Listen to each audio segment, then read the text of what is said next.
Glen, what do you see as another media megatrend?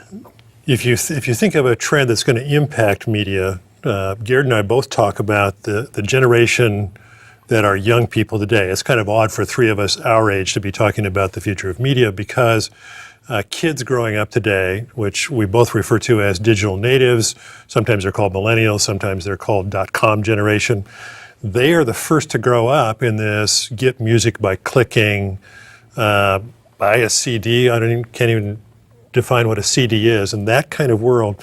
And so... And they don't read newspapers. And they don't read newspapers, but developing a media package that will serve them when this is the only world that they know, I think is new. There's one other external kind of population-based trend, and that's the aging of the baby boomers worldwide.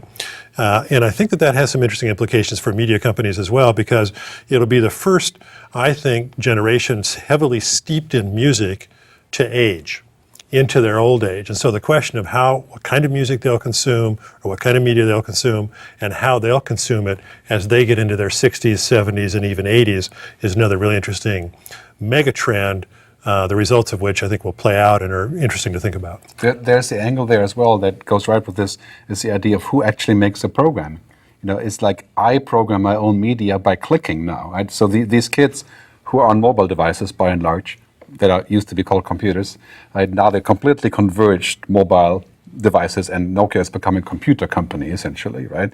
That also makes phone calls, right? So now we have these devices that allow people to essentially determine programs by clicking, or by sharing programs by essentially connecting with a buddy and saying, give me his likings, his tastes, through a link, through metadata. This used to be called programming in television, right? And only a few privileged people were allowed to do it. Right? Because they supposedly, and they still do, have the skills, right? So now those people aren't being replaced, but they're being sort of paralleled, right? This is like the bloggers and the professional guys at the New York Times. This is the same thing, right? They're not going to be losing their value, but they're being paralleled by these people who also have value, right?